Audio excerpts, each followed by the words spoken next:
for some Italian dressing. I tell you, there you go. See, cut him down on that. I tell you, give him your black word. Correct it with a black word. He says, I tell you. Oh, snap! Oh, look on the show. What up, April? Hey, April, how we doing? April, what's up, girl? Hey, my loves, how are you? How you doing? Good to see you. I'm seeing what y'all doing. I'm in my bed, and I heard y'all was causing some foolishness over here tonight. Wow. I'm over here behaving. How you been doing? Traveling, giving out the women, trying to get these women straightened out. You're married, aren't you? Nope, I quit. No, they're not gonna let you quit. No, I know, but they're not gonna let you quit. Oh, it's not about what they gonna let me do. It's what I'm choosing to do. You got to buy my courses and stuff. It's automation now, doctor. Oh, it's automation. So how long is the course now in order for if a woman want to know how to get herself married and herself, she just got herself all in disarray. The last one was just so terrible. What would she need to do? How could she get that and find out the course and how she could get in it and get it going and get herself together? And you can get yourself married in 1 year. Oh yeah, we had a 90% success rate of women getting engaged and married in a year. That included my daughter. So number one is choosing to be a different kind of woman. So where you are right now is based upon the woman you've been being. Well, that woman don't attract protectors and providers and men that want to marry her. Yeah. So you have to switch out who that woman is and become the woman that gets what she wants. Meaning, embrace your femininity first and foremost. That's right. Mm-hmm. That's the number one key. That's the part that most women don't want to do because we're in work mode. That's why I quit. I'm like, y'all too hard. I can't. It's too much. Facts. And so, but at the same time, the men have to make sure they're creating a safe space for a woman to be feminine. Because there's levels to femininity, baby, based upon what you get. Everybody doesn't get the same level of my femininity that another man get. Yeah. Because if your presence, not your words, but if your presence doesn't say protector and provider, my defenses go up. I'm watching you. Go ahead. Because my energy says I'm in the presence of a grown male, not a grown man. So if you want that woman to be that feminine woman, you have to make sure your energy, your presence, your spirituality, and everything about you says, I'm a grown man. I am safe. You can rest here. That one. Tell it. I like that. Woo! Tell it. Right. Mason chapter verse 1 all the way through. And Revelation. It broke it down. April. Go ahead. I'm sorry, Freeze. Go ahead. No, I was gonna ask. Listen, do you find it hard trying to convince women to be more feminine? And do you feel like it's because they feel like, it's no men out here and everything is left on them? Or it's really kind of easy convincing women to embrace their femininity? You know what, Pastor? It's harder only because I have to take it back a little bit to kind of give you how we kind of got here. So we hear a lot about this modern woman, and they want women to go back to what women were in the past. But I think if we really take a deep dive into why women got this way. Now, feminism, I get it, but I don't.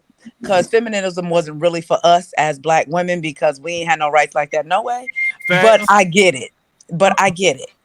So if we go back, and nowadays we hear people talk about this modern woman. Now, there's no such thing as a modern woman without a modern man. The fact that we are using technology means we are both modern, period. Correct. So, if you use a microwave, if you use a cell phone, or if you use your little chirp to open up your car door, we're all modern. What we're having an issue with understanding is a lot of our mothers and grandmothers, back in the day, women did not have rights. So because women did not have rights, and I hate to say it, but I got to give it to you. Men created the gold digger. Because women didn't have rights, what did we do? Our ancestors had to go for the man with the biggest bag because women could not even get a credit card in her name until the 1960s if she was single. She had to have a husband. So when you figure going all the way back through history, women were not deemed as pretty much dang near humans. We didn't have a right to even be in our own body. So we had to choose men out of survival, which means this old school girl, old school woman that a lot of these men are talking about, she wasn't necessarily happy. She had to live. And when you think about it, when daddy passed away, look at all of the other families he had on the side. Mama couldn't leave. Grandma couldn't leave because why? She had no rights, nor did she have an education. So now what happened with those women, they taught their daughters, do not depend on no man because they did not have the ability to go and take care of themselves, to be able to put us in a position to where I could look at you for the man in you, not for the money in your pocket. We didn't have that luxury back then. So now you're dealing with a whole nother demographic of women who have been taught, girl, you can't depend on no man. They're going to abuse you, have your own. And it's coming from a place of a lot of these women, our mothers and grandmothers were abused. They just didn't say nothing because where the heck they going to go? They don't have money. They don't have the ability to live. So now what these men are saying now, we want these go back to these women back in the day. They don't even realize they're asking for a level of suppression and oppression to a degree. So now what we have is these new women that were taught, let's go get our degrees in our bag so we never have to deal with what our parents dealt with because of the abuse that a lot of our mothers and grandmothers dealt with because they didn't have any rights. So now here I come talking about, let's talk about the balance, ladies. The type of men that you come to me for, that woman, he ain't really interested in her. Now there's a man for that demographic of woman, but you don't want him. So it makes it harder for me to have to have this conversation of balance because it's so deep seated and rooted, especially in Black women, that I have to take care of myself because my mother was abused. My mother didn't have rights. My mother had to go through so many things, and my grandmothers, just so they could survive. So we don't talk about that part much. We only talk about what women aren't, but we don't talk about how they got there. So it was not just one-sided. Yeah, it's not just one-sided. We have to really go in deep and look at that because by nature, women aren't that want that masculine by nature. Something happened, something wasn't clean in the milk to cause us to have to stand in where our men have been stood out. Right. So it's harder for a woman to allow a man to lead when a man is out of position. Nobody can take your position unless you have given it away. And if you think about it, our mothers and fathers, their parents, they weren't loving men. They were workers. They didn't have any emotional intelligence or any of those things. So now, we're dealing with women are saying, okay, we have evolved. We can take care of ourselves. We want more from you. Whereas men are saying, well, all I am is, what did Chris Rock say? A man is not, the only thing that's valued is a woman, kids, a woman, and a dog and a pet. But what he doesn't understand is because of how men were wired, that we weren't taught to love you all. We were taught to respect you. Now that men are evolving, they want love. But you got to remember, how did we get here in the first place? Exactly. Men weren't taught. We weren't taught to love you. Women are taught that men are protectors and providers, that you don't have no feelings. And guess what? Y'all's fathers taught you that. They didn't show you any love. So now here you come now. Y'all women only want us for the bag. Heck yeah, because we didn't have any rights. So we had to look at you for the bag. And number two, you never told us you wanted love. You told us you wanted respect. So both sides are having a hard time switching out to see that women are evolving and want more from an emotional standpoint, and men are evolving to where they want more from a love standpoint. And to me, that's where we get it twisted. So it makes it hard, if that makes sense. Make a lot of sense. So let me say, before we go, can you tell them your Instagram or email where they can follow you, get your information? Looking at what you're saying, what you said was beautiful, and we need to be said that way instead of it's a defense of trashing a man or the man trashing a woman, because we both damn it. Everything you said, I said it was like hearing out my own mouth. You're exactly right, and we don't even recognize the hurt. We got two hurt people that's getting into relationships, and they don't realize how did they get here. And now you're just getting to where couples are moving from becoming more business, and now they become more business focused. Now there's less time you got with one another. At one time it was time, just being together was precious, but now we got to go to create to try to have, and we so wounded to where, like you said, the love part hadn't come in. Us knowing how to love the woman, we learn how to love ourselves, learning that we not never the hurt or destroyer of our homes. We're the keeper, protector of it, the funder of it. And what you said is 1,000%. A woman should feel safe to know that at all costs you will make sure that it gets done. So, and you know what, Pastor, piggyback on what you just said, I talked about that on TikTok today, where you said about the business part. And you're absolutely correct, because what I find is, when do we become content? Everything is about the goal, the bag. Mm-hmm. When do we get to a place where we are actually content? I know for me, everybody assumed that I'm going to be with this power couple kind of guy. That's not what I'm after. Because what happens is we don't get to actually connect because we're always focused on a bigger goal. When are we actually content and can live? I went to the barbershop to get my haircut today, my lineup in the back, and they're like, "Oh, so Miss April, what's up? What's next for you?" I'm like, "Nothing." Well, what do you mean? What's nothing? It's like, why can't I just be? Why does there always have to be something that we're reaching for?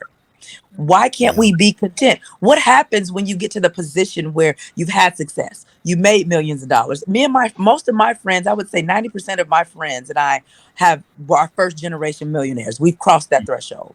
And we sit around and talk about like, okay, so we made it. Now what? Now we looking around at each other like, okay, so where is the big bang and the lights and the confetti and all of the stuff? It's not there. So when do we get to a place to where when it's no longer business, it's no longer trying to get to the bag, but we are content in what we have? If every time I go on Instagram, which is why I'm not on as much on social media like I used to be, because everybody's trying to sell you something. Everybody is trying to get to that next place. It's all about marketing and branding and do this and do that. And I'm like, but we're not living, and we turn around and everybody's dying left and right at 50 years old, 49 years old, 60 years old. When do we become content? So we can't love each other if we're not content with, I'm happy with the house that I live in. I'm happy with the car that I drive. If opportunity come and presents itself and I make more money, I do. But if it don't, I'm cool where I'm at right now. There you go. We don't have that. And that's what we got.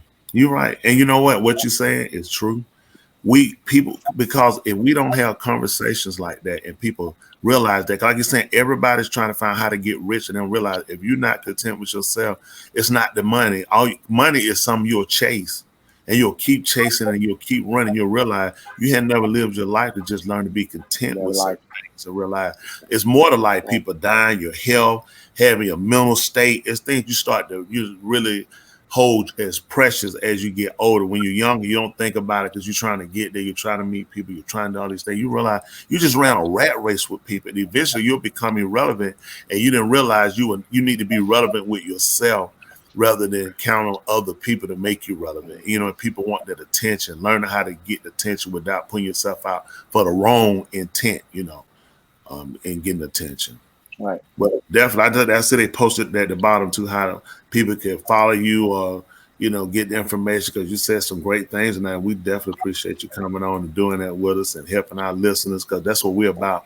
We just want them to listen and consider, what can we do and add something. They was talking about earlier about contributing back to, giving back to your colleges. And I think, or giving back to your communities. I think when you come out from the mother's womb, you go out to produce something and make something out of yourself. And that is giving back, by making a difference, knowing who you are, contributing. Everybody has a hand in this world, whether it's to the good or the bad of it. And if you're doing your positive part, like she talking about energy, people have to look at what you're doing. It's energy based. And you know, you have to have fuel for energy, the information, the people you surround yourself with, and the things you care about. And what's the most important out of everything you got? Can you be happy with you if you had nothing and nobody else? Absolutely. And the pandemic showed us that people weren't worried about money as much as they were worried about my loved ones. And I say the pandemic was nothing more than the feminine energy rising up, because the feminine energy causes you to have to go within, and everybody was sat down because the world is in balance. It's all a masculine patriarchal system. So the feminine energy, in my opinion, for 2020, it rose up and said, wait a minute. We are so left field, there is no balance. And it caused people to have to go within and say, what have I been doing? Yeah. You know, what does my life look like? So I think if we get balance and we have more conversations like these that you guys are bringing, that we can get better understanding, but we got to heal ourselves. And as I say, we have to make those identity switches in order to get to that next level. That's right. You know what, April? I'm glad you brought that up. Miss April. Yes, love. Oh, go ahead, nephew. Yeah. But I'm asking Miss April, does that come with family secrets that people need to sit down and expose? You know, when you have family reunions and stuff like that, where people are having fun, that the older people need to sit down and expose some of these secrets that have been going on within the family. You think that's a big problem, that people don't talk and tell folks the reality of where they come from and what have happened, so they won't follow the same trend? You said something right there. I deal with that in my family now. Like I told my mother, I said, Ma, I don't know you. You know, a lot of the things that I'm finding out now, I could have avoided, but you guys don't talk because you don't want to be seen as I was this or I was that. Well, we could have saved a lot of this foolishness that our family has dealt with if they would have talked, or the family secrets that are coming out. And it's like, okay, I knew there was some, but why is it so hard for you to discuss? You know, why? But I had to learn how to accept them for who they are, because that generation that came before us, they don't do no talking. They will take stuff to their grave. They don't do they will not. Or do you get the I did the best that I could? I get that. But since we're alive and all of us are in the same room, can we have this dialogue so that we can actually clear the air? And it was so funny because I dealt with, and I wrote about in my first book, sexual abuse from the age of 5 to 17. Well, my mother blamed me for it, right, throughout the years. Fast forward to 2019, Christmas Eve. We have a family conference call. It's 6 of us, 3 girls, 3 boys. My mother finally exposed that she was molested at the age of 5, and by whom? So I'm like, in my mind, I'm like, wait a minute. So how is it that you didn't want to believe me, but now years down the line, you exposed this is what happened to you? So why was that so hard? Like what? I guess when they're ready, but at the same time, it would have repaired our relationship, because I would have saw that she went through the same thing I went through, but she denied it. She said, well, you know what, April, it was your fault. You wore short skirts. How we wore short skirts and we was in a Pentecostal church? Where? People need reason. So it's like there's so many secrets that, and I found out even this, you know, recently. My cousin has a book coming out. I said, oh boy, you might want to wait till your mama died before that one come out, because bruh, I got your back, because I've been in it from my first book, but this is some deep stuff.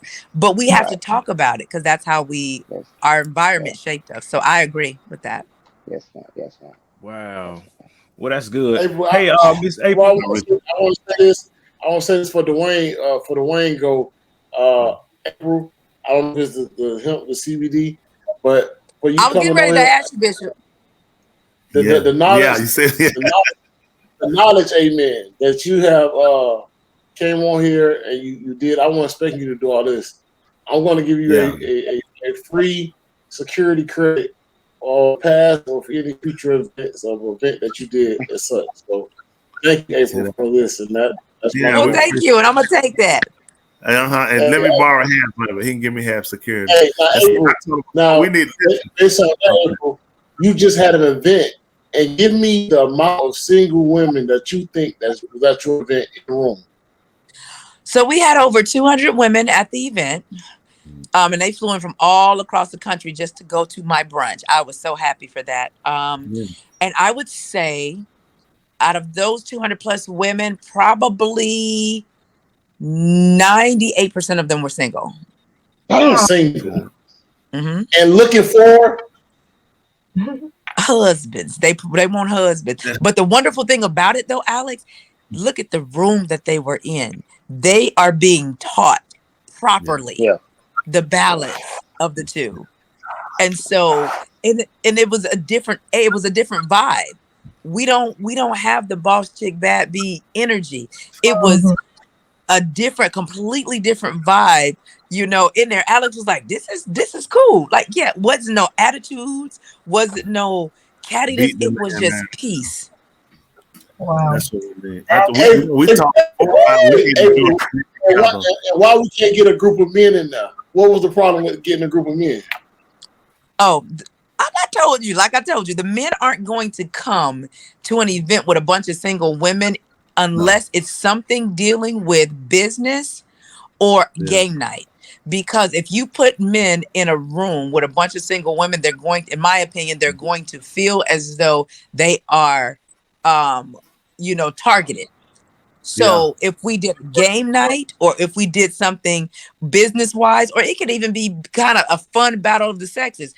But I have all the men on my team, and Alex, you have all the women on your team. Do something opposite, but it can't be like a hookup type of deal. It's not gonna work. Been there, done that. You will have 50,000 women and 3 men. It's unfortunate. They just lost it. I mean, and then it's the mistake of the older gentlemen today, because they weren't taught certain things and certain things they don't know. So it's more convenient now what people do. I found out some years ago about you can go to these clubs. I guess you pay membership, you just have sex, and you don't have to have anything else. They said by the time you pay for dinner and everything else, it's the same clubs where you just go and have sex and no commitment or nothing. You keep going and you can go opposite or same.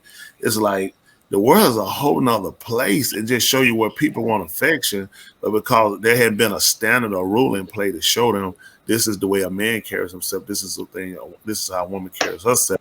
These are things you do as a man. These are things you do as a young lady. Just different things you just kind of teach them to kind of form that way for them as they're going. But now it's like anything going, everything goes, and everybody's anything. And I'm not a he or she. I'm a they, them, or it, or don't call me nothing. It's scary. I agree. You don't. There is no standard anymore. That's so true. That's so true. You know what, Miss April, while I have you on the line real quick, I know you wrote a book recently. I think it was released earlier this year called Identity Switch. And since you are a well-established author, because that's not your only book, that's saying you got a lot of books on Amazon. I'm a newfound author. I just wrote a book called Womb Management. Oh my! Do you want to be married? Please, if you don't read the 3 little pigs before you read his book, do you remember the cat in the hat? Do you remember the cat in the hat? Not the cat in the hat. All he did was change the front of the book page. That's it. It's the same.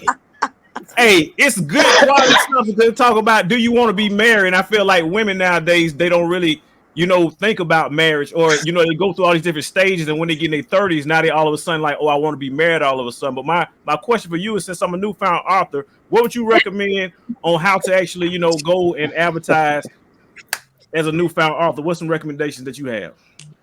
Have you built your audience?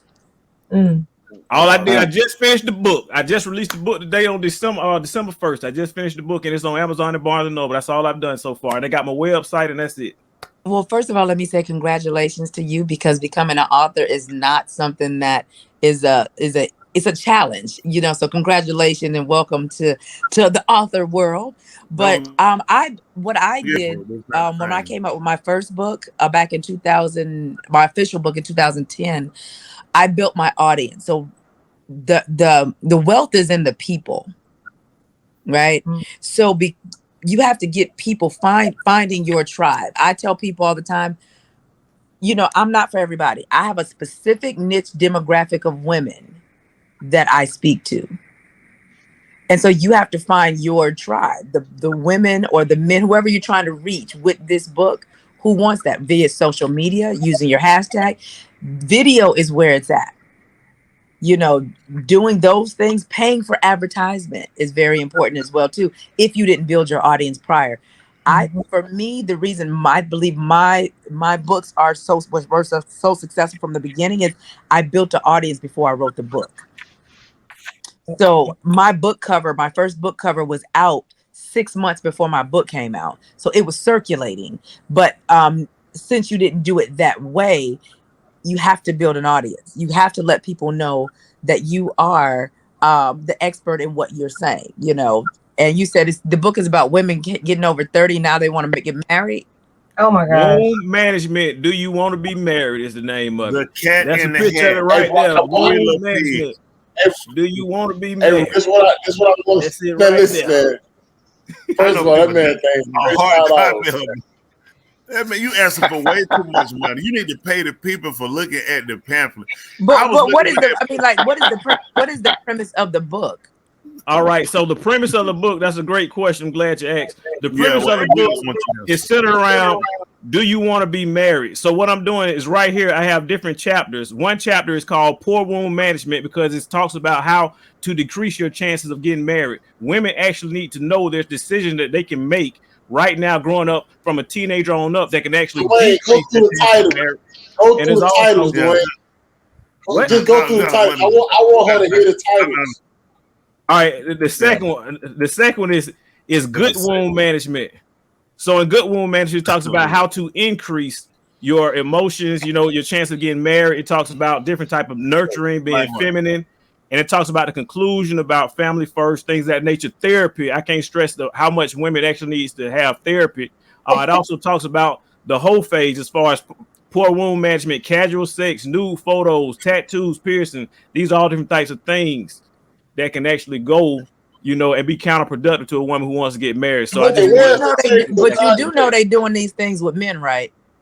Like, especially if she's a single mama. For every single mama, there is a single father. So you do know. Thank you. You do know all of this stuff that y'all be telling women to do, that they doing it with one of y'all. Oh my gosh. So they doing it with a lot of. I mean, they not doing it by themselves. So you said they sexing, they not sexing themselves. That's what I'm saying, Bishop. That's all I'm saying. Then I tell you, if you read The Cat in the Hat, the three they not sexing themselves. You're right. They shouldn't be sexing themselves. You're right. Oh wait a minute, they is sexing themselves. That's some of them are.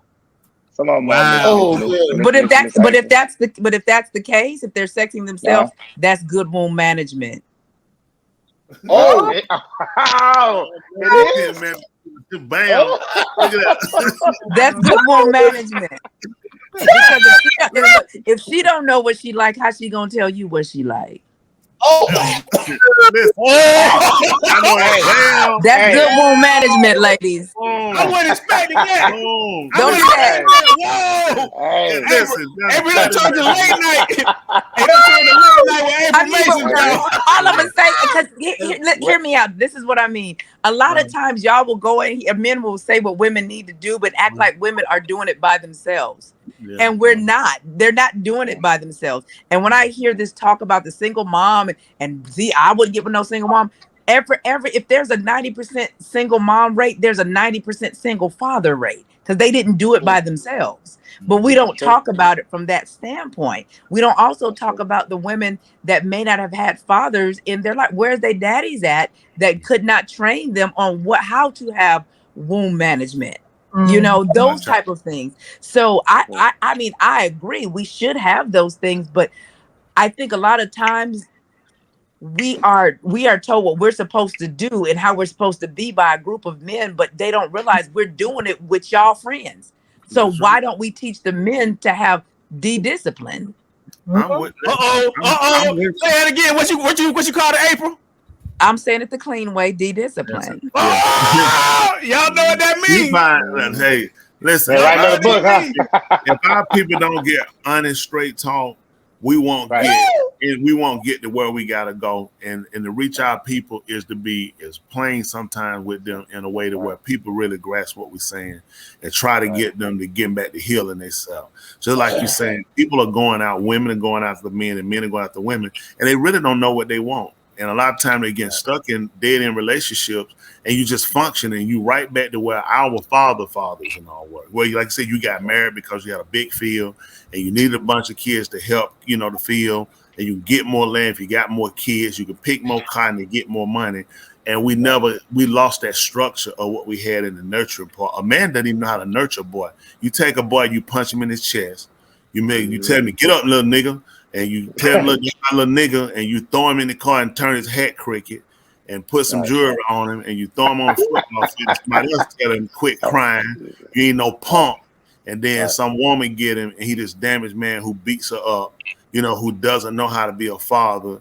He just know how to throw him off into the same bad cycle. And if we don't have these conversations and deal with these, or just like you said, family issue, family hurts, it evolved from our natural all of us have them. The molesting that's happened and people cover up. We sit right in the faces of people, and everybody in the family knows, and everybody says nothing because we all family. Let's just get along. And this is where our society is at. And these things that really hurt us and are impacting us and it's damaging us. It is every race. Every race is following the same model. Just let it roll off your back. You can't let everything roll off your back. Some of the stuff you got to stop it. You got to fix it because we keep compiling more injuries and hurt, and it just makes us it makes us worse and more damage to be to somebody else. You're right. And what I found also, Pastor, is doing this work, men are way more sensitive than women. Yeah. And the more I start digging it, I'm like, bro, why you you sensitive, babe. Come lay your head on my chest. Come on over here. You sensitive. And so we don't, but you got to remember, women aren't taught that. We're not taught from little girls that you guys are sensitive. We're taught you want to play with trucks. We taught that you just want to have sex, and we taught to respect you, and you're about money, and you're supposed to protect us. We're not taught that you have feelings, period. We're never taught that. And so because of that, now we're seeing things are imploding now between the sexes. And so it's like women have become like, man up, where the man is like, can you hold me? It's like, bruh, it's role reversal. Like, what are we doing? And so because of that, like I said, these conversations have to be taught, especially I believe men. I look at men as the leaders. When a man is around, I expect you to have a solution, period. I expect to be able to go in a room full of men and not have to worry about anything. I agree. Because when they say, Alex sent me something the other day that said, the man was saying the women don't know how to allow a man to lead. I said, well, he should have never been out of the position in the first place. Wow. You don't have to ask somebody to lead if you're in the leader position. That's right. Come on now. You're right. So is it that women don't know how to allow you to lead, or you got out of position for whatever reason? Miss April. Yeah. Yes. Does the and I didn't mean to cut you off. I'm sorry. Oh, go ahead. Does the system, the government system, do they play a big role in division between male and female when it comes down to a man? And that's any man. That's any color. A man being a man in the world when it comes down to being a man in his home. Does the system play an effect with that between male and female?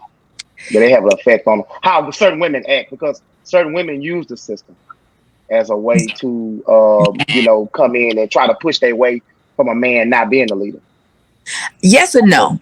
Okay, I'm a little hard on this part, only because if I have a nose on my face, my nose is going to be a nose regardless of what is going on around it, period. So to me, Yes, the system only works if you abide by the system. If you choose not to abide by the system, it doesn't work. So just because women were, especially Black women, were given more power in the workforce when it's in corporate, it doesn't mean that you step out of your position as the man. Period. Now, it doesn't mean that she cannot use her mouth to try to emasculate, but at that point, you replace her if that's something that you're not willing to deal with. Facts. Right. So, but that doesn't mean you step out of your position as Right. that man. It's just like when they say, well, you know what, but look at what they did to our neighborhoods. Yes, they brought crack and gun to our neighborhoods, but who told you to pick up the gun and who told you to smoke the crack? That's right. Come on now. Right. That's true. So, yes, it's there. And there was a picture when my kids are 28, 26, and 24, and my youngest two are my boys. When they were in high school, like maybe 10th and 11th and 9th grade, I showed them this picture. It was of 4 Black men. One was a judge, one was a bailiff, one was the attorney, and one was the criminal. And I asked my son, I said, babes, tell me what you know about this picture. Tell me what the difference is in this picture. They couldn't figure it out, and I finally told them. I said, all 4 men made choices. I'm not saying the system was not rigged against us, but I'm also saying that we didn't have to play into it. So just because something is out of place or put in place to cause you to stumble, it's up to you to decide if I'm going to make a choice or not to go with what's put in front of me. Crack wasn't my thing. I didn't smoke crack. You can't tempt me with no crack. So that wasn't my thing. What we have to start talking to people about, in my opinion, is the choices that we make. Everything in life and where we are right now is all based upon the choices that we made. And we have to take accountability and responsibility for that. So although, yes, women know how to emasculate, women know how to use their mouths as a weapon, that does not mean that you are no less of a man because of that. Period. And so I'm just one of those people that say, if you gonna be a heart, you know, I be want to say, if you're gonna be a heart nigga, then be a heart. What you doing? You know, and because I got that little hood side. I call myself refined hood. I got that little refined hood side. I'm from Oakland. I'd be like, wait a minute, you know, I can be girly, but if we're gonna be about that life, man up. Don't talk about leading me anywhere and you won't man up. If you gonna let the system run you, you not equipped to lead me, because that means you are going with the flow instead of setting the standard. I can't follow that. I can't follow that. So yes, the system plays a part if you choose to buy into the system. But if you choose to have a standard for yourself and for your household, that's a different ballgame. Because if I'm honest with you, feminine women crave masculine leadership. Yeah. We crave masculine leadership. I am a freaking butterfly. I am Peter Pan. I will be all over this place, walking down the beach like the lady on the Summer's Eve commercial, if you let me. We need that containment of masculine energy. But the problem is, I have to be able to trust you to reel me in without being domineering and trying to be the ruler over me. I need masculine leadership. Feminine women need that. But where is masculine leadership at? Or is it the pointing of the finger? You're under my thumb. You can't do this. You can't do it. No. The reason why y'all love us is because of how we flow. Because we are liquid, we can all be all in our emotions, and we can touch places in you that you can't. We want to be that, but we do need that masculine containment. Most people won't admit that. We do like that. That's why I can walk in the room full of masculine men and be as floaty as I want to be and be as free, because I know they got me. But if I feel like they feel like I'm doing too much, I get okay, let me go sit down. Okay, my bad. I get that. I understand that. Because we crave that from you. But where is it at? Alpha men don't say they have to be alpha men. Don't say they have to be alpha men. They just be it. There it is. Bam. Right. I tell you what, that's all right. Hey, but I like what you're saying. I like this the class that you're having or the events that you're having with the women, the wife school, teach them how to be better first and all I that don't do stuff. that. I appreciate retired. I that absolutely. retired. Look, I retired. Baby, that work became too heavy. I have my own organization, but you got to be a particular mindset of woman to even be a part of all things feminine, because we will put you out. You coming there? That's what I'm talking about. Get them Now, is right. that a link? Get them right. That's what I'm talking about. Yes, sir. Is that a link to that feminine? for That's what it's women? called. You can download the app All Things Feminine Social Club or All Things Feminine in your Google Play and Apple Store. We have about 2,000 women there, and every Sunday I teach a feminine lady lesson. We do not talk relationships. We do not talk men, because in today's culture, femininity is connected to a man, and femininity has nothing to do with a man. A man gets the gift of a woman's femininity. He is not. That's right. I like it. Is this the right website, April? All Things Feminine Web Store. Is this right? Yeah, that's on the Google Play Store. Yes. That's and it right so there. Oh, thanks. That's where I teach that every Sunday. And our ladies, as Alice can attest, our ladies are different. It's not, you don't feel that tension. Now, like I said, we can be about that life if we need to, or we feel like we got to protect ourselves. That's why my brand of femininity is Refined Hood, because Oakland will come out when she needs to. However, All Things Feminine this Sunday. You say it's Sundays, and where about on Sundays is that? Inside of the app. So inside of the app, it looks like Instagram, but it's our own hub. You know, like I said, they can't talk about. They can't talk about any of that. So every Sunday, I do myself or one of our ladies, our leaders there. We do a feminine lady lesson on just teaching you how to be feminine. We have over 80 lessons in there already. And they can watch them. We teach from to like 20 ways to live a softer life and connect it to femininity, because soft life and femininity are two different things. You can live a soft life, but you don't have to be feminine to do that. We teach them how to combine the two. We teach them that a woman who wants for nothing gets everything, and what that actually means. So we really go in and cause them to do the work, but we don't allow them to talk about men or relationships at all. Yeah, I like it. I like it. That when you were showing I'm that passing this app out. Y'all ladies right now watching, y'all need to go and download that app. Google Play Store, All Things Feminine right now. Go download it right now. Be there on Sunday. Y'all need to teach them how to. Hey, hold on. Teach them how to cook too. Do we teach them how to? Do we teach them how to cook? No, we don't. We don't teach them how to cook. But this is what I will say, this, fellas. This is what we need from you, because this is what I'm seeing as well, and I experienced this myself. What, buy the groceries? No, y'all gonna buy the groceries, and you gonna feed us too. Don't play. But this is what I find. This is what I need from the fellas.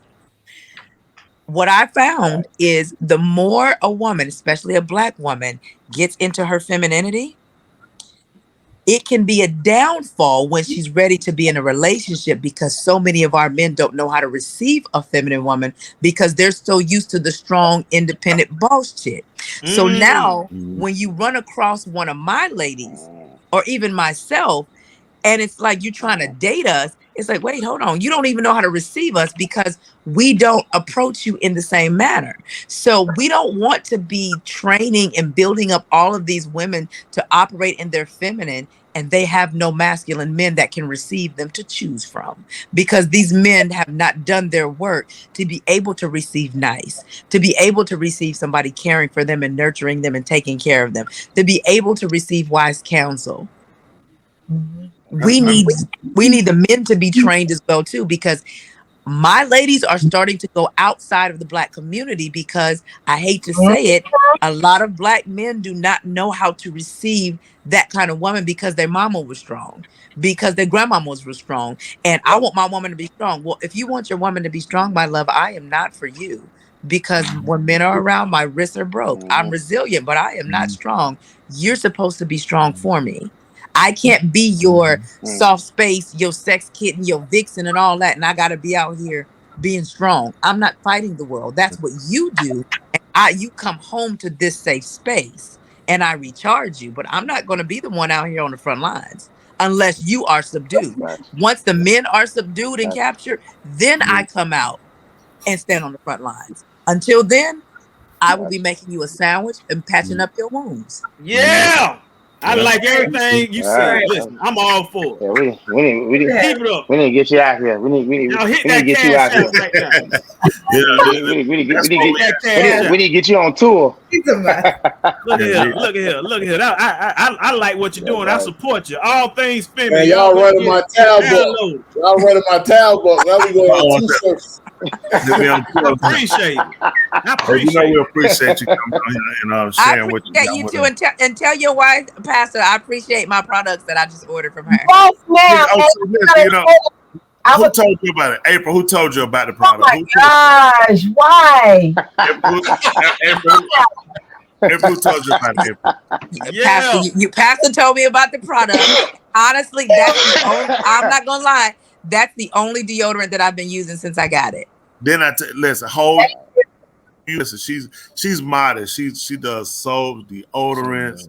She does a lot. I bought some soap, I bought deodorant, and I thank you for my free gift in there, my bath salts. Thank you. You are welcome. Thank you. I wanted to Yes, thank you so much for your support. I didn't, I can't get it. I have to be men, so I wait my turn. But I do thank you so much for your support. You're welcome. The official deodorant of April Mason. That's right. Yeah, it is. And I wear it. I mean, I think all of us use it too. I know I do. I subscribe to it. I definitely subscribe to it. Absolutely. She's talented. She's definitely good what she do. I appreciate that. Appreciate you. And that's what we need to do. We need to do a tour. You know, it need to be somewhere. Our people need to get together. I know we gotta get ready to let you go. Appreciate you. And talk about stuff like things that we're talking about where because people don't talk about that. You know, you'll hear big name people say I was molested. People, it's a lot of people molested, and people are afraid to say that to release that hold that keeps them back. And these are damages that people are getting. People can mask themselves with money and jewelry and clothes and things, but it's a lot of us hurting, and we've never discussed and we kept it held and we said it doesn't hurt us, but it does hurt us because that person has that over us, and we had that fear over us that we did something wrong. It was our fault, and you're gonna be blamed, and it hurts you in life as you go and what you can contribute and giving your part to other people, because we all fuel and charge each other, whether people believe it or not. That's how we procreate, our taking the two energies and creating another ball of energy that grows and it continues to grow. And that's all we are. We energy passive, but we got so much negativity and bad infused charged energy because we don't talk about real issues and things that hurt us, how to fix it.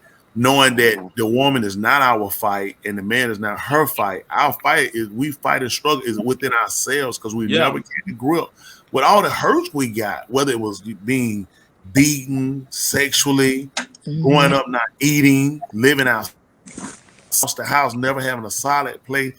It's damaging. You know what I'm saying? Not have a lot of things damage people, and when you get so much, it's just that one push that puts you over, and you just disconnect from everybody. So we appreciate you and the energy. Appreciate you, April. Oh, thank you so much for having me. Alex was like, April, you got to come on and see what Pastor talk about. I said, Alex, I'm in my bed. And I said, let me go see what Pastor them talking about tonight. That's right. That's right. You know that. We appreciate you too. That's right. And hope we'll get to talk to you again sometime and let us know when you have these talks, event, whatever. We'd like to definitely help pass them out because people need to talk. People need to help. That's right. Women need to know this. This is valuable information. Women need to know it. I appreciate you. They need to know about the womb and to keep get their womb over 30 to get them married or what not. Hey, womb management. Don't forget to throw that book in the trash. Y'all heard it from her. Yeah. Is that what they need to do? Is that when you bring the oh my God. Listen, when you bring the women, you have your next event. Line all the toilet seat with womb management. Said it was I want all you ladies to have a copy. That's all right. I appreciate the promo. April Mason, womb management. Y'all heard it here first. Yeah. She did not endorse your book. Lord have mercy. But y'all be, I ain't gonna lie, y'all be killing me with this because funny thing is, y'all, the stuff that men do to women, The moment they have a daughter, they be like, all right, don't let no boy do this, do this, do this. It's like, wait a minute, Exactly. but do you think your daughter is exempt from getting, as y'all ran through other folks' daughter, do you think your daughter is exempt? Exactly. Yes, the daughter has to be exempt. No, because the daddy is reaping what he sowed, daddy. Exactly. Oh, don't say that. Don't say that, April. Don't say that. Don't say that, April. Yeah. But that's what I'm saying. So that right there is what we have to discuss. Treat other people's daughter the way you want somebody to treat yours. The fact that you know that what men do and what young boys do, and you can give her this rundown, that says a lot. I'm with you. That says a whole lot. So these are the things that need to be discussed. If it's not good for my daughter because I know how I was, then why would I allow myself to do it to somebody else's and then turn around and tell her, this is how you manage your womb when I was the one running through it? Yeah, that's right. Like, I be baffled when I hear stuff like that, especially these old goofy podcasters. I'm like, I get asked a lot to do collabs on these major podcasts. Mm-hmm. Before I say yes or no, if you notice, I don't do them. I have them take me to dinner first, especially the ones here in Atlanta, because I want to know who you are. Because for me, it's not about the numbers.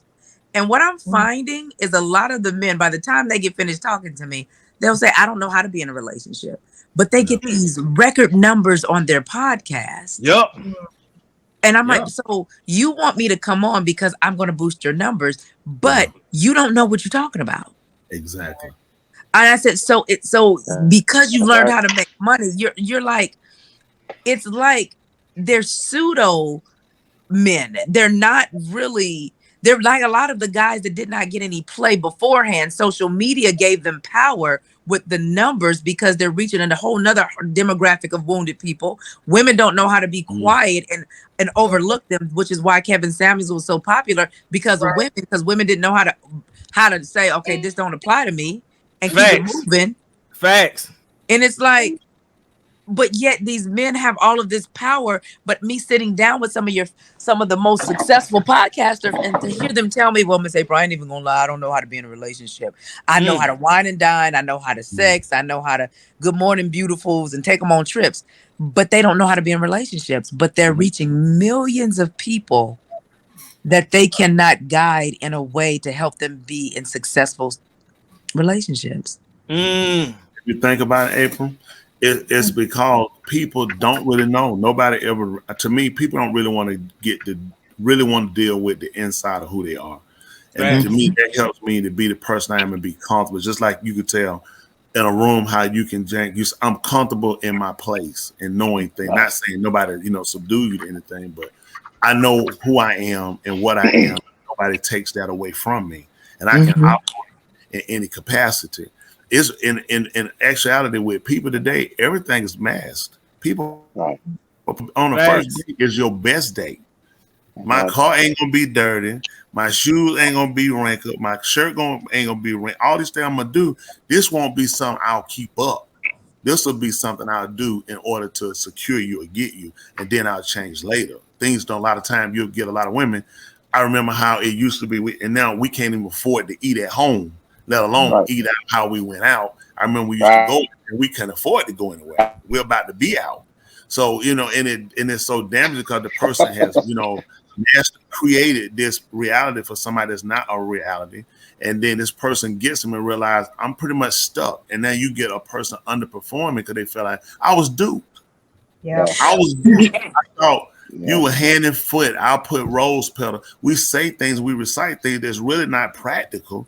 And you got to get people to say, listen, we had to approach a relationship in two ways. Definitely emotionally, because I gotta feel like there's connection there. But then we have to look at financially. We have to have that stability. Love is not gonna feed our stomach and put a roof over our head. We have to be able to sit down and know we can operate for more than just holding hands. We can sit and lay here all night. Reality is we got to get up and get our behind away from here and do something, or we're gonna starve to death. So where are you, as well-rounded emotionally, economically, like I said, being a protector, being a person that can think, a critical thinker. All these things are so important, and a lot of relationships crash Because when things happen, people realize you really don't know what you're doing. And at least if you had told me, I would have known, what to expect. Now, Pastor, let me ask you this. Why do you think it's hard for people to become the representative that they're pretending to be? Since you know what to do from the get-go. Mm-hmm. So why don't you just become that? If you're aware that if I do these things, this will get her or him to like me.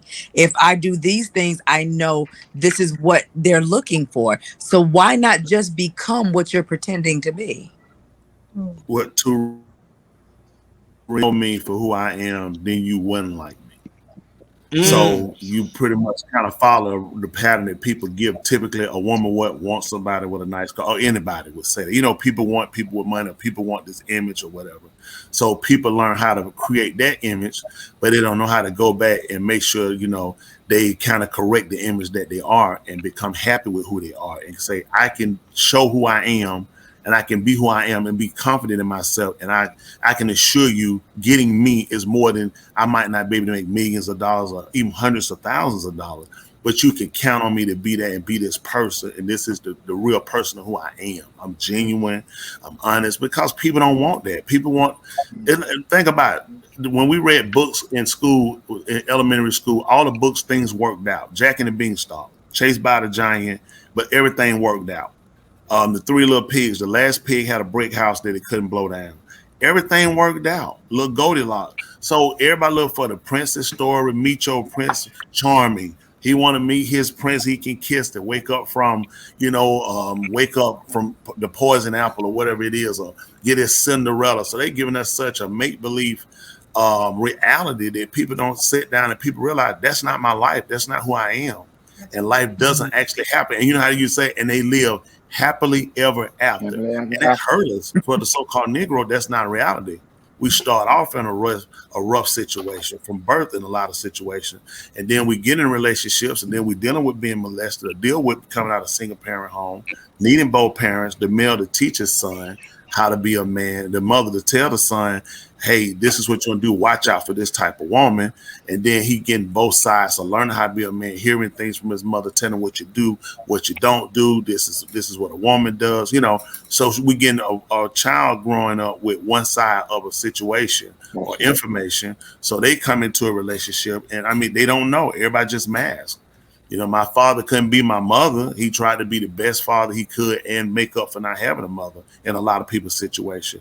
But you don't have that womanly instinct that you would have gotten, or that teacher if you had a mother. Same thing with a woman having a son having a mother, not a father, that she can teach him things and tell him things a man should do. But it's the instinct teaching pattern.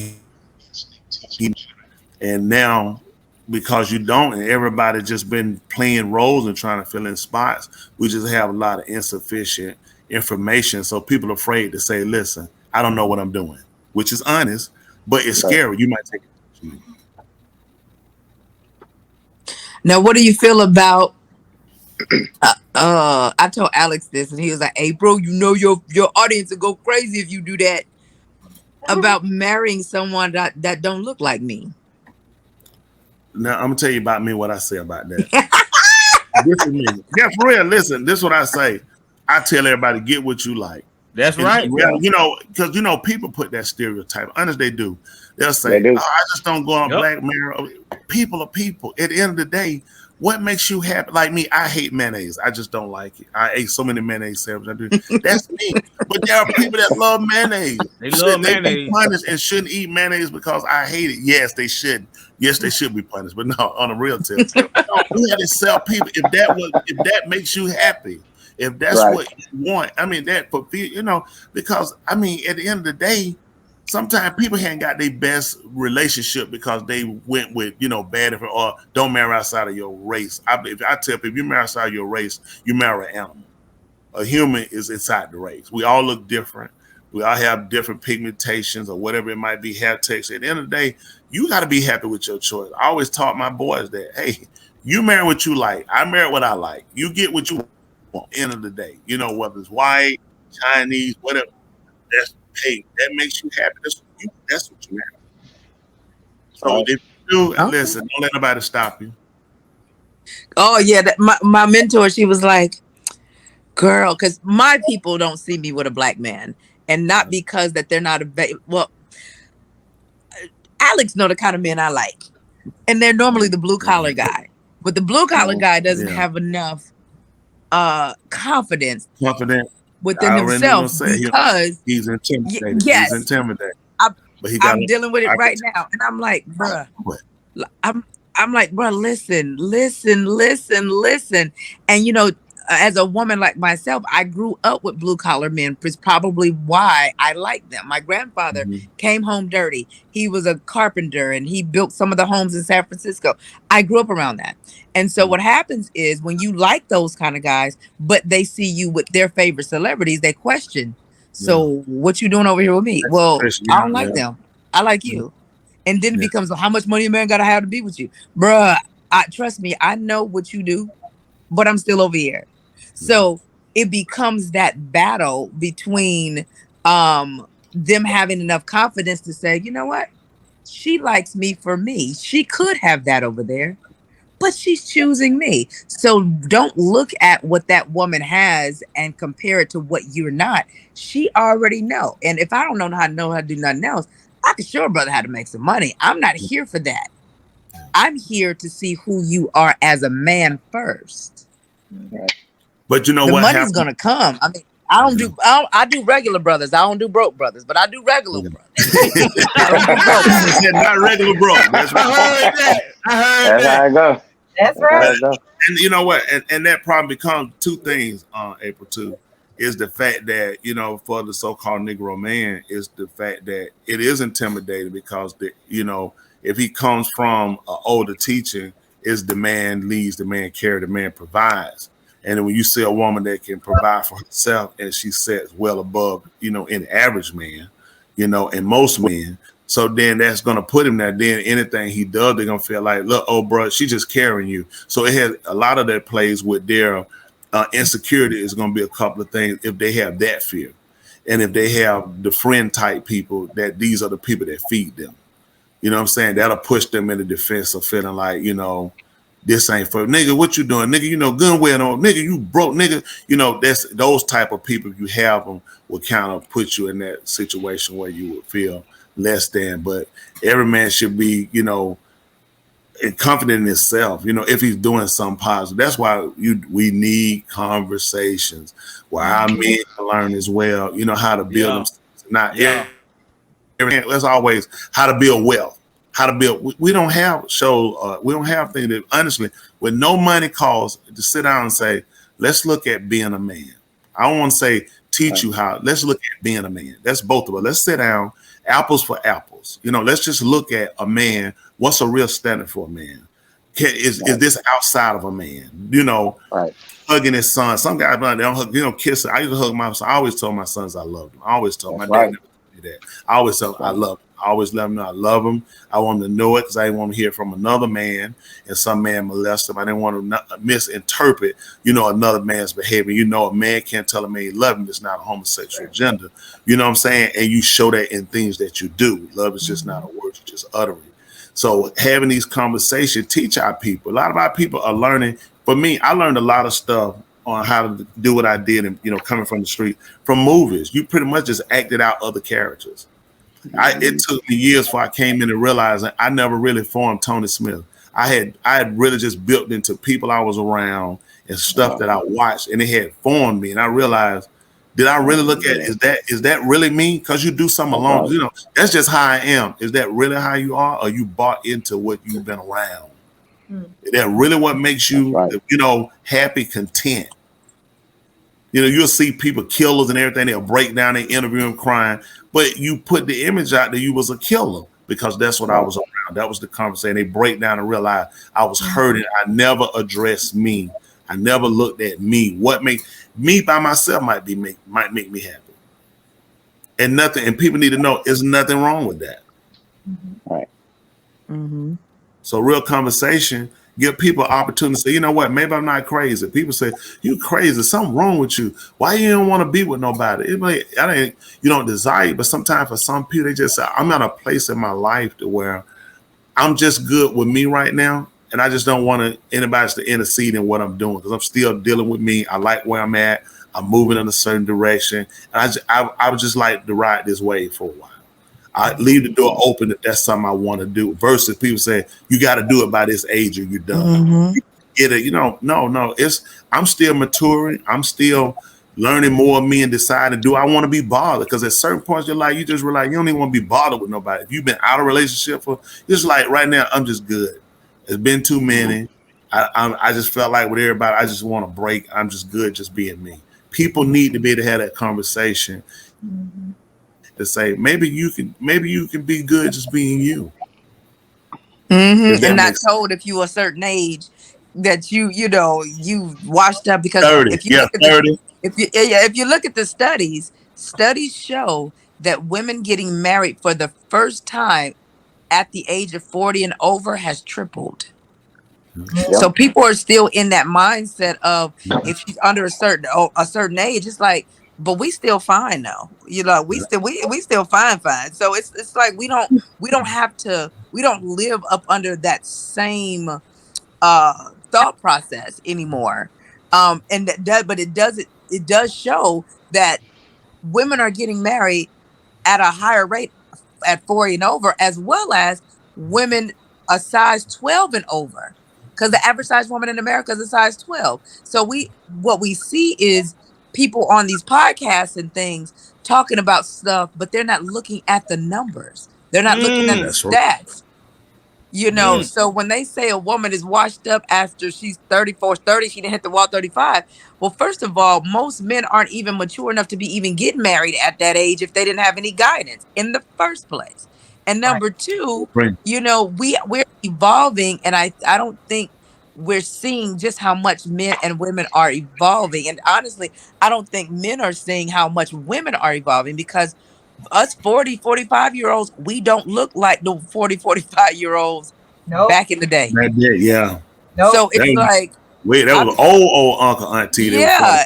And like I be telling my son-in-law, boo-boo, I can't keep these 28s to 37s off your 47-year-old mother-in-law, honey. So I don't know what to tell. We're not them no more. And I don't think it's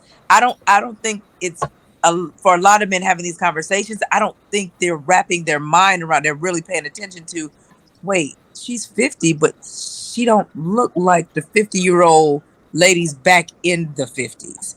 And so it puts us at a different pace where we are still being, very highly sought after women 40 and over.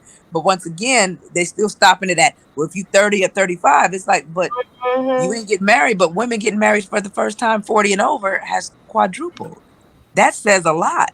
Mm-hmm. And a lot of them, from my research, are glad that they waited, because they probably would have gotten married early, not knowing what they were doing, and divorced. That's what happened most. Inexperience will kill one quick. And that's something too. People rush and jump it and not getting experience and not, showing, consistency. That's something we never teach our kids, teaching our kids young. Commitment, consistency, honoring your word, until other things happen, just basic principles. I think it help people as, they mature later on and start to get into commitments, as relationships, committed relationships, and the dating phase of really just, love at first sight and we married next week. We really need to know each other. I'm not against a person like, let's see what your credit is. Because I'll at least say something about you. People might say it doesn't, but a lot of things say a lot of, if we're going to marry, we're going to have to buy a house, buy cars, whatever it is we're doing, it's going to involve credit until we can build. So a lot of things are getting people, because a lot of time now, y'all know what women have secret bills, because my wife have. I met her. Listen, I remember me and her was getting married. I asked her dad. I went to her dad's house. Asked her dad. I said, you want to have a seat? He said no. It was his house. I asked. He said no. And he said, they told her, I said, I want to ask you about marrying your daughter. He said, she owed a lot of money. I said, here I was. He told me. And I sat there, and here I was. I'm gonna stand by my woman and get her, and she crying, oh, why you have to tell you that? I said, how much do you owe? And she didn't tell me that night. And I asked another week, I said, I'll get back with you. Do you know that has been almost 29 years? I still to this day don't. I asked you, oh, she said, not. She said, I don't think it's a lot. This is almost 29 years. I still don't know how much this. And he told me, he said, I told her she owed a lot of money. Right. I said, wow. Yeah, so women need to learn how to do that. Tell the man how much debt you have so he knows how long he has to work. Like, She got married with you, not telling you how much she owes. So now I know I'm not saying how much I owe. Look, my social security, they send you the letter. Huh?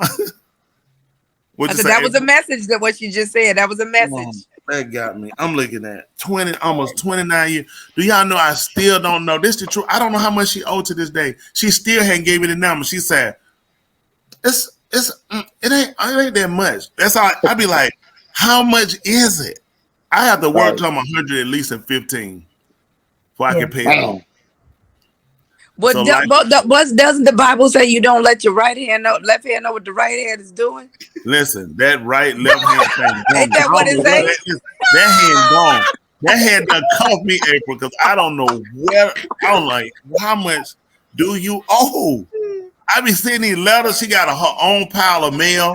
I be looking like, who mail is that? She just put them over there and I said, man, it's a lot. And people have to be ready for that. And just realize that's a part of her, though. You know, in all honesty, with women, she's that person. She can't answer right then. She just keep going. But that's her, and that's just, you just let her, hey, to be you. And people need to be able to still be you. It's things about you bring in. And sometimes when you get married again, relationships, you lose you. Yeah. Now, a lot of people realize that later in relationship. Yeah, it's certain parts of certain things. That's been my little thing. You have some people say, I don't want you to have anything. I want everything, you and I to share everything. To me, that's scary. Right. Everybody has something. I don't care how long. It's something about you that distinguishes you. This little thing about you. It could be a candy, a drink. And that should be left to you, as long as it ain't something outside your relationship. And I think that's important. Can you be with somebody and still be you? Now, I have another question before I get out of here. What do you think about all the money going in the pot?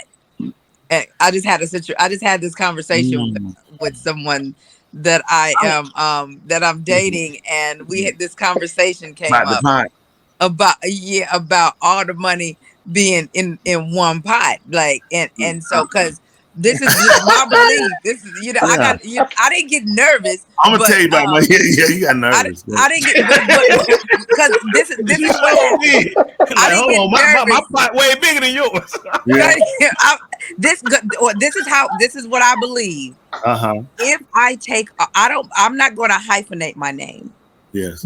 So if I marry you and take your last name, you are responsible for me. Yes. Come on now, that's right. I don't go out them hyphens either. You tell it. No hyphens. But the only way that I would do that is you are responsible for me. I'm not giving up Mason, giving up my family name and what I've built to go 50-50 with you. I didn't have to do that with my name. Yeah. So with that, when it comes to the money in the pot, so the question was, his question to me was, April, what do you believe about, he said, I go in from the beginning as husband. I share whatever I have. I said, well, okay, well, that's cool. He said, well, how do you feel about that? And I'm like, I'll share. He said, I don't believe in having separate accounts. I'm like, well, I do. And I said, doesn't mean you don't have access. I said, and this is my reasoning. I feel like our money should not all be, our names and credit should not all be tied to the same assets. So if you buy the house, all of that is on your credit or whatnot. If we decide, and my credit or vice versa, or my credit, well, first of all, it's going to be him buying the house because I'm not doing that. But my credit and whatnot is used for something else because if we both, our names are on everything, it's going to make our debt to income ratio at a certain rate, and neither one of us can get anything if we need to. Yeah. So he says, I asked him about a prenup. Yes, sir. Talk. I asked him about a prenup. I said, well, my love, do you believe in prenups? He was like, I never thought about it. And I said, wait, now he's a carpenter. He's a contractor. He built homes. You know, he's not Hollywood. He builds homes and he does well for himself in that field. And I said, well, honey, all of the stuff that you showed me, I said, you want all the money in one pot because he believes in, we just ain't getting divorced. I said, but you have been divorced. So you know it does happen. Yeah. And I said, so he wants all the money in the pot. Okay, cool. What about a prenup? I said, because anybody that marries me has to sign a prenup. And he didn't agree. I said, so let me flip it to you like this. That 6,000 square foot home that you have, all of that wonderful stuff that you put in it. I said, you just showed me your Harley, my love, and you put over $100,000 in that. If you don't believe in a prenup, let's say 10 years down the line comes and we go our separate ways. You do know I can petition the court to have you sell everything that you had prior to me, and I take half. You do know that, right? Yeah. And so his response was, he got his eyes got big, but then he said, I still think that's your way of trying to protect your stuff, which I am. Anything that I had prior to you is mine. Doesn't mean that I'm not going to utilize it with you, but that's what you earned before. Yeah, and what we built together is ours. So what do you feel about just when you getting into a marriage and you just all throw all your money into one pot? I'll say this: if we started out both broke, then let's start out by putting things into a pot. If we and I say this, and it'll be based upon the person. Like me, I have separate accounts. I have several accounts. She's on several of them, and I can't keep her hands off of some of them. And when you start accumulating things and you get married, for safety reasons, you do have to say, and it's understandable that you say, whatever I had before, I just want to make sure if we're going to break up, then it'll never be enforced anyway. Right. So it's one of those things you say, well, we ain't going to need it. Well, if we sign it, it won't hurt because we won't never have to use it. So in that case, and then it's depending on how confident you are in a person to where I'm comfortable enough to you to say, because it's not in which ought to be more precious. A person bringing a person into their inner self is the most precious. But then when you got your house, cars, whatever you got, businesses, you're looking at, I'm bringing you to my world of these are things I have. And if something goes wrong, you can walk away with these things. And I work to have these things. So I understand that mind of that protection, having that there. And it is when you have things, you have to be cautious because in business, you watch people and there are people that are manipulative and they'll manipulate their way into something. And next thing you know, you'll be a burnt victim. So yes, I don't have a problem with that. I think if a person good, like with me, my wife have accounts, I'm not on them. I don't even know where they at. And she just had to go in mine and she pay and do whatever she does. That's it. I don't even know what her accounts. If I asked her, she'll tell me, I'm I'm because I don't know where she banks. I don't know where this woman banks at. I know she on my stuff. She use mine. That's all I know. Listen, but that's her world. You know what I'm saying? That's her world like that. She got $5 in a bank account somewhere sitting. And that's her world. And I mean, so I guess for a person, it's all about how comfortable and how far you want somebody into your territory. Because it is. It's like predator. They'll let you come so far. After that, they say back off. This too close. If you back up, they'll calm down. So it's like how comfortable I am in you in this much of my world with everything I got and access to it, and you can walk away with it because they're saying this is a part of me. This is what I've done. So no, I'm not against that. And I think if a person, would sit down and consider if it was on the other end, depending on if they were equally matched, they'll say, okay, this is understandable. But if a person's not, then it's hard for them to kind of configure that, and they'll take it as, oh, you think it's about the money? No, but I just want to be practical at the same time. So all I heard was, I gotta get rid of him. That's all I heard. Listen, that's no. You know how it is. You just making sure. Hey, right. How about I hope he ain't watching this episode. Yeah, all I heard was I gotta get ready because he adamant about this money thing about no, I'm in. We gotta be in together, and I'm like, well, I would expect. If my wife deceased, most high witnesses still like 50 years, and I found out how much she owed on top of the year. But I mean, if I had to marry somebody else with what I have, ain't a whole lot, but I got a couple of trinkets and things, I would definitely not want somebody. I wouldn't want to do that. If I think if a person asked me, listen, we gonna be you need to let me in and let me get, and that's you're gonna make me leery because I'm not gonna be comfortable with that. You know what I'm saying? Unless you bring it to the table equally matched. That's me. I'll be honest. I wouldn't be just comfortable with that. You know what I'm saying? Because I'm like, especially if we have that. If I tell you I don't want to do that, let me feel like I'm comfortable enough. Because you get comfortable enough, you say, get what? You ain't got to ask.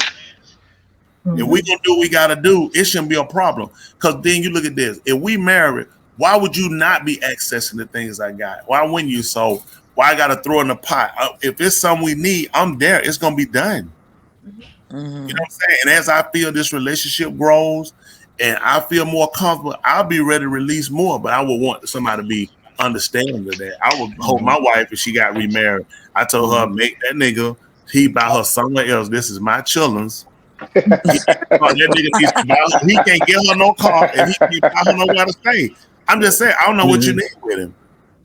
Right. I told my wife she free to marry. I never tell her down.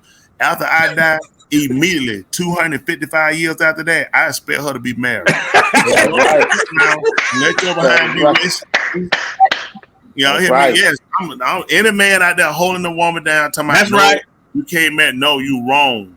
I told my wife. You do it. That's right.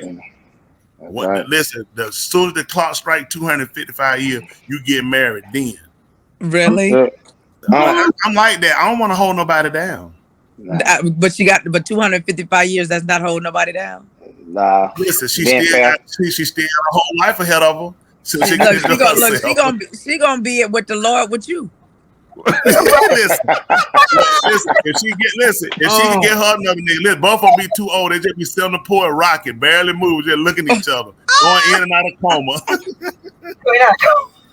Yeah. But April, what I wanted to add is that basically in the state of Georgia, really it's in the United States all over, in terms of if you do not get a prenup, that's pretty much saying that the government is gonna decide to, divvy up everything versus you sign a prenup. That's gonna basically allow how y'all to decide. So what I do is I explain in a way of saying, hey, whether you sign one or not, you still gonna have to have some sort of understanding in terms of you're gonna allow the government to divvy up everything, or if we sign a prenup, we get to choose. So that might be a step to kind of let them explain a little bit more, a little bit better. But it sounds like April about to move on. I hope you're not watching, April. He'd be all right if he is. Let me ask, can we ask this? Yes. Is he chocolate or white? Oh, he is sexy black. Listen, I didn't know because she said you was talking about going out. You know what but I will say I will go. I have gone out with non-black men here recently. I think I told Alex this. I had not been asked out on a date by a black man all year. Wow. Until recently. Black men look at me. They are very accommodating. Hey, queen, you need anything? They smile, all of that. But they don't go to that next step and ask me out. White men, Middle Eastern men, those are the ones that ask me out. So as friendly as I am, I'm the same way across the board. Brothers will sit back. And I went to the barbershop, and one of the guys that owned the barbershop, he said, you wouldn't date a regular dude. And I said, why do you know that? He said, because you pulled up in a Tesla. I said, what does my Tesla have to do with you? And so this is what they do. And now, so you have that kind. But then you have the ones that have a whole lot of money that I'm around as well. They don't ask me out because they don't know how. Because they're around women that all they've had to do is buy them. So here I come, and they don't know what to do with that. So I've only been asked out this year 99.9% by non-black men, even though I'm around black men the most. Wow. So this one is about to talk his way right up. He's about to sabotage with his sexy self 6'2" muscle back. He's just but And Hey, he's messing. hey, he but about to in terms of relationships and dating, do you recommend or do you practice abstinence, or what's your your teachings on that? Bye. I don't teach on it. I don't have nothing to say to people. I don't have anything. I don't touch that part. I don't. You just try to help them. You just try to help them to come together. Tell them what things they need to do. Yeah, that's not my area. And how they go into clashing and getting it. They Yes. But then Because I somebody have goes to to be. child support papers. They'll send you child support, or if they get AIDS, they'll want to send you a bill saying, Yes, "Hey, because taught me to get in the bed." yes, I don't. I People will stay see out that. of that. That's not my lane. Because what I found is what my ladies try to do what I do, but they don't have what I have to be able to do what I do. Mhm. So I stay out of that part. There's quite a few areas I stay out of when as far as telling them what to do. I just show them this is what femininity looks like, this is what it is and what is not. Put your own brand of femininity on you. Mine is refined hood because of my personality. So take what I'm teaching you and put it on what your personality is. I just teach them the fundamentals, but I stay out of all of that other, the abstinence and all of that. I stay out of all of that. That's not my lane. I'm not qualified. So you saying that abstinence is not your lane? Practicing abstinence is not your lane? I could if we talking honest, I could not marry someone that I had not sampled. I did that. Oh, put it out there. Y'all heard it. There's no way. I was married to that. Yeah. Trust God. Just trust God. Just trust God. No, I don't have to trust him. I done did that. Yeah. So you can trust him, you just can't trust the fella. So trusting him is trusting the fella. Yeah, I don't. That's me. I don't tell women to do that, but that's me because in situations like that, I don't do that from a standpoint of I'm just doing this. No, I will get you emotionally connected to me before I do something like that. Right. It's not just some random, okay, let me just get this out the way. No. But I'm not that's why I say I'm not qualified to have that conversation because I've done that before when I got married, and I trusted the Lord, and he did not hear my cry in that area in my marriage. So, for me, but you know what? Yeah. And again, these are real issues, real things that people have to talk about, and a lot of people that are in relationships and they are dissatisfied. And people can say, well, sex shouldn't be the relationship, but sex is very much a part of the relationship. When he made the man say it was not good for him to be alone, I was going to make him something that was compatible. They'll say, help me, help me. No, it was actually, he was going to make something that was suitable for him, something that was fit for him emotionally, sexually, as well as, something that helped him in going with whatever you get in life, it becomes yours. The garden wasn't his garden and she was in it. It was theirs, and both of them, cohabitated there. So, we have to be able to teach our people how to look for things, because a lot of times people are going to fail in some of these areas. A lot of times it's hard to probably get somebody who can be sexually, then you might find somebody sexually, and then economically that's effective out here, but then emotionally they might lack. So the broke men always grab the great sex. Women know that. Yeah. The ones that wear the Timberlands and God ain't got no money. Yeah. Them the ones that the women get caught up with because the sex was so great, but he ain't got a pot to piss in or one to give him out. We call that toxic D, is what we call it. Yeah.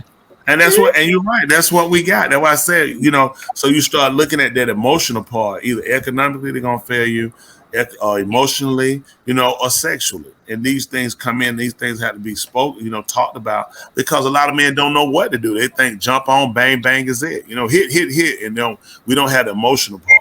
We think it's a destructive part to everything. You know what I'm saying? ED is running rampant. I talk to the nurses, erectile dysfunction is running rampant in younger men more and more and more. I have some of my clients are nurses, and they tell me this all the time. These men in their 20s and 30s and early 40s, it's going. I mean, it's high in this ED. I'm like, what is going on? You know why, Miss? You know why, Miss April? What's that? I worked well before I started driving. I worked at a hospital. I talked to a nurse. She said the reason why a lot of erectile dysfunction happens because people are having sex early a lot at a young age. They do it. They have done it so much, and to the point when they get married, they used to doing it with different people.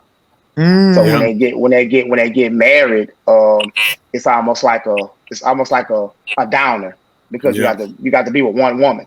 You understand what I'm saying? But she said that a lot of people, a lot of men have erectile dysfunction because they give out a lot of sexual attention at a young age. That makes sense. So when they get married, it's like a man. You take a man to a strip club or take him somewhere where you see different women who are exposing themselves.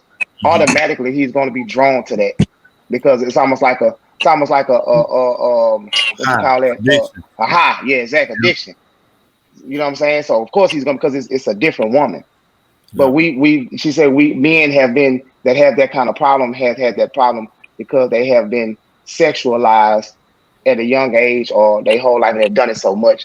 Now they got with one woman. It's almost like, okay, you see what I'm saying? But she said that's the biggest problem in erectile dysfunction. You know what I mean? And you do that rapidly so much to the point that when you get with one woman, your sex drive is done. He's right. A lot of this is true. We need, but see again, if our people don't talk, they don't know. Yeah, and then you look at the medication, you look at the alcohol they give our people to keep it out. Look at what the nicotine cigarettes they give them enough, in minorities to really hurt you. Or look at the food they give them. The food is not conducive to reproduction. You know what I'm saying? The things they give us is destroying us. It's so we have to meet on not just relationship, but on health, on wealth and wealth management. You know what I'm saying? On educating our people. On conversation. Our people don't know how to have conversation, and that hurts. Everything is game. Diggity dig dog. Come on, let's shout it. We don't have everything destroyed. Talking disrespectful. It don't. It come out of your first greeting was come here, shout, and he grabbed you. Right. And we got to educate our people and teach them how to conversate, how to look at the diet, how to look at all these things because you're in a mental and a spiritual battle when you're out here too, as well as physical. That's right. So it's a lot of work. A lot of work. Oh yeah. Hey, we definitely. Again, I'm glad you all are having this conversation. Definitely appreciate you. We're glad. Yeah, you got to come back and see us again sometime too. I will. I would definitely come back and see you. And don't forget, Alex has a bill. You don't forget you have a tab with Alex. Alex, we appreciate you, Alex. We appreciate you. You know that we appreciate it. And don't forget that Cat in the Hat book that you heard of. So you hear about it, talk about it. Lord have mercy. You ever heard this book called Wool Management? You say, "Oh, the Cat in the Hat." That's right, April Mason. Y'all heard it. April Mason, Wool Management. There it is. Appreciate you, April. That's crazy. Well, you have a wonderful night, and I enjoyed you. Yeah. Thank we you for enjoyed having you. You too. Thank you. Much love to you. Much love to you. Night. That's it. So you got our music for us to go out. Yep, got the music for it. But before I play the music, I have one special announcement. Announcement. Fashion Design, Fashion Week goes out every week. We give the fashion design to the one and the only. Soft shell turtleneck. Y'all see the soft shell turtleneck? Look at it. That's exactly, man. You ain't got to worry about that no more. If you think you'll use that to justify that turtleneck this time, you don't have to worry about that no. It'll go to Goodwill. I know you're gonna try to use me to support the turtleneck. It'll never happen. Where our music at? Hey, we appreciate you coming back this week. I definitely Thank you. Yeah, yes, sir. Hey, if one of them letters that ain't too old, money to say HBCU on it, you can pay it later. There you go. You can pay it later. They don't accept it. Then you can pay it later. That's right. I ain't gonna put them no further behind. They already are. We definitely appreciate everybody. I always appreciate our great co-host here, Mount Tully, and love Dr. Alice and Resident Joe. We appreciate you guys. We always hope that and definitely appreciate April Mason. Come on, check out, go online. Look, what's the name of the site again? I know it missed. The site is on Google Play. It's called All Things Feminine on Google Play. All Things Feminine. All Things Feminine. Check it out. Check out. We appreciate her and appreciate the information she provided. Appreciate you, Alice, doing that, bringing on. And appreciate all of you.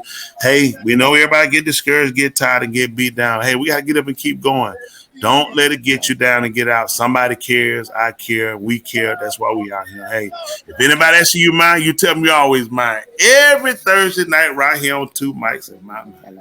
Hey, if anybody has told you they love you, hey, we love you. And our language called it hard. Hey, Tuli, Love Daughter, Resident Joe Alex, take us home. Yeah. Uh-oh. How much we got on this? How much we got on it right quick? Who bet on it? This for all the marbles. I'm putting all the marbles on this. Come on, Tuli. All the marbles. I'm taking 6 of mine out. I ain't have but 5 in. Let's go. All right. Once you carry your own water, yes, you'll learn the value of every drop. Oh, I like it. how many of y'all? Let me ask you a question. How many of y'all have carried a jug of water before and say, you know what? Every drop in here, I appreciate it. You like this damn thing heavy. Work for it. That's right. Alice, what you think about that? Once you carry a cup of water, you'll start looking how many pills you drop. I think your heart in the right place. Your heart is in the right place.